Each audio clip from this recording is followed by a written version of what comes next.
Olá, meus irmãos. A paz do Senhor Jesus esteja com todos nós. Eu quero contar sobre um projeto que eu tentei realizar no ano 2016, quando tomei a iniciativa de me candidatar para vereadora, para construir um centro de recuperação para os drogados e alcoólatras. Eu fiz um grande esforço, um grande sacrifício, porque eu me criei em São Paulo e enviaram meus documentos com a idade aumentada. Então eu estava tentando regularizar, eu queria meus documentos com a idade certa. Então eu tive que interromper isso por causa da minha candidatura. Porque eu, como missionária, evangelizando de casa em casa, eu conhecia a necessidade do povo pobre. Evangelizar na igreja é fácil, difícil é evangelizar nas casas, conhecer a necessidade do povo que sofre, porque as pessoas que têm coração sofrem com eles. O sofrimento dos outros me toca. Então eu me candidatei para ajudar as pessoas pobres e também aos alcoólatras. E até mesmo o juiz se admirou desta minha atitude digna de valor, porque se eu chegasse a ser eleita, eu iria construir o centro de recuperação com o meu salário, embora o governador me prometeu, se acaso eu viesse a ser eleita, ele ajudaria a construir o centro de recuperação. Mas infelizmente, até mesmo os donos de bares que se alimentam vendendo cachaça para aqueles que estão morrendo de álcool, eles fizeram o possível e até mesmo o impossível para eu não ganhar. Mas ai daqueles que ganham a vida matando os pobres indefesos, dando veneno para eles beberem, porque o álcool é um veneno se a pessoa beber em excesso. Gente, nós sabemos que o alcoolismo é uma doença progressiva e fatal. Se não tiver quem socorra, eles morrem. Então eu sou um instrumento na mão de Deus e tento o máximo possível ajudar Jesus a carregar a sua cruz. Então, gente, nós sabemos que as pessoas que consomem álcool ou droga, eles dizem que preferem morrer a deixar o vício. Uma pessoa com a mente sadia, ela jamais falaria isso. Infelizmente, as pessoas perversas que não temem a Deus, elas não entendem isso. Eles criticam os alcoólatras, classificam eles como desprezíveis, abomináveis, quando eles mesmos deveriam olhar para si e ver o que Deus diz. Antes de tirar o argueiro do olho do teu irmão, tira a trave que está no teu. Às vezes a pessoa tem um pecado mais grave e fica criticando a vida dos outros. Então, gente, eu não estou aqui defendendo vício, e sim o ser humano, que precisa de ajuda, é lógico. Muitos já morreram por não ter um servo de Deus para intervir. Eu sou missionária, meu ofício é evangelizar defender os direitos de Deus. Os alcoólatras só se convertem num centro de recuperação, principalmente involuntário. E o método de cura é a palavra de Deus.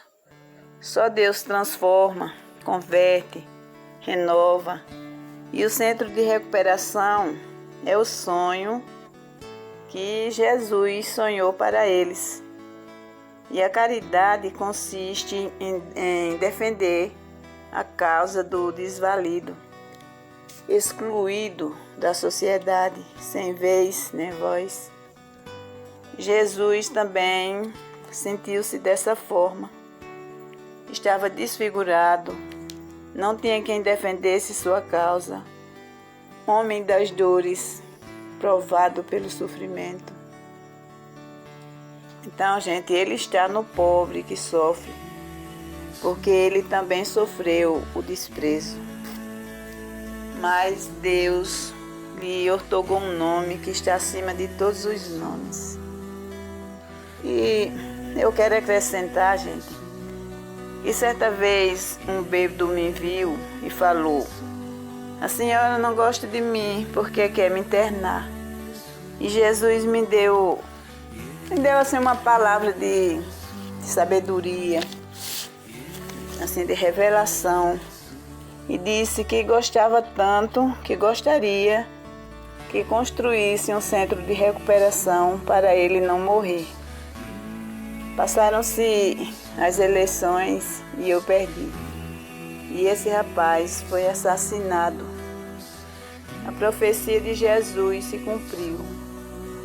Então, quantas mães eu vi chorando a morte de seus filhos por causa do alcoolismo.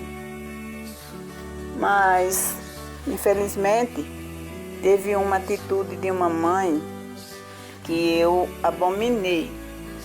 Ela me falou que queria que o filho morresse, não de acidente, nem assassinado, mas de álcool. Até que o filho se internou no hospital, estava sobrevivendo através de aparelho. Embora ele ainda estava vivo, conversando com seus amigos, e ela teve a coragem, teve a ousadia de desligar o aparelho do filho. E ele faleceu. Então, gente, como é que uma mãe não tem amor pelo fruto de suas entranhas?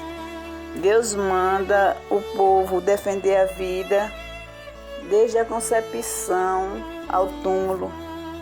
E ela ousou fazer este ato cruel, abominável aos olhos de Deus. E não se resume aqui a gravidade do pecado mortal.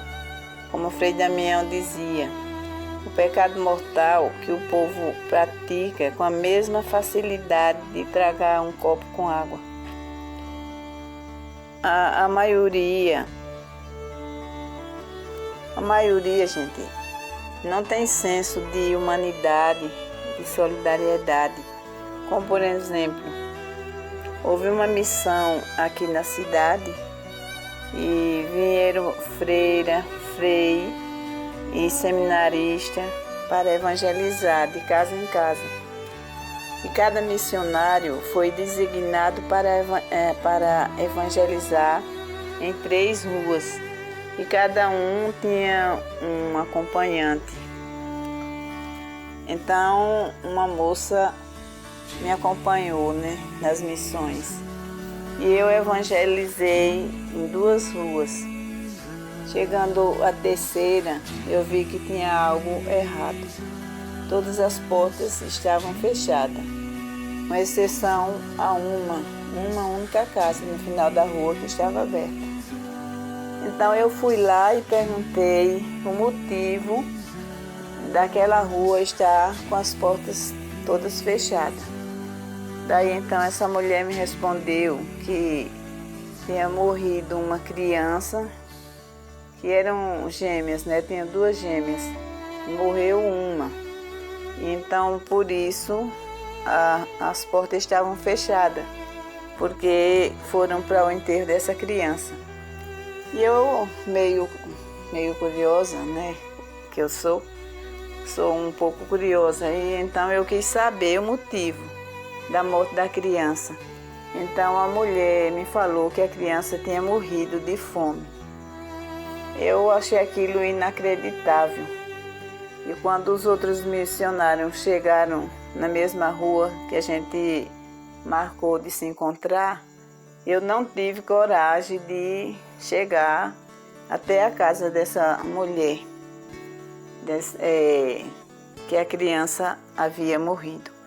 Então os outros missionários foram lá consolar, se é que existe consolo no momento daquele, né? Para mim, eu achei que o silêncio falava mais que as palavras. Eu não tinha palavras para falar naquele momento crucial.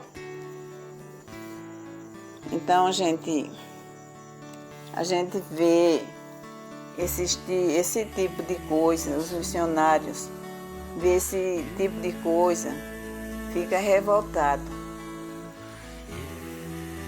Outro fato triste também que eu vou relatar, eu fui evangelizar certo dia em uma casa e tinha umas 4 crianças, uma de 2 anos, 3, outras 4, mais ou menos, assim, eu estou fazendo uma base, 3, 4, 5 anos.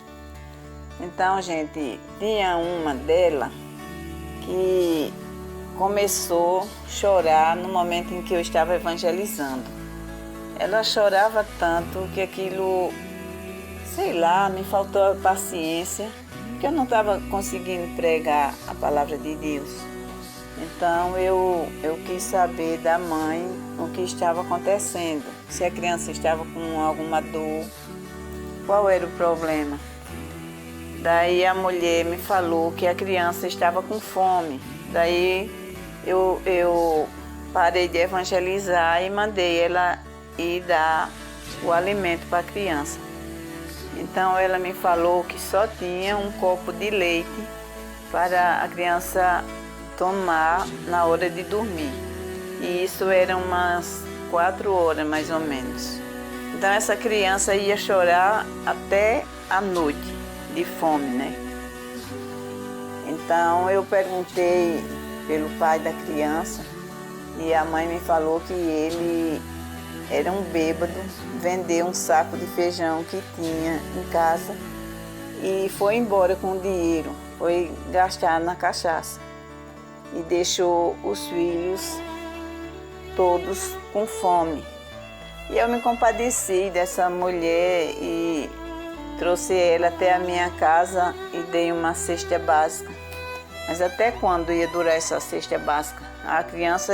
As crianças certamente voltariam a ter fome. Então isso é revoltante para o missionário, que vai de casa em casa e vê o sofrimento dos irmãos. Todos nós somos irmãos, filhos do mesmo Deus. E a gente vê aquilo e não pode fazer nada. Então foi exatamente por esses tipos de coisas que eu me candidatei para ajudar esse povo. Outro fato que me revoltou bastante, gente, eu fui evangelizar em uma casa e o dono da casa tinha mais ou menos uns 70 anos. E ele me contou que trabalhava em uma fazenda e o fazendeiro era bastante rico.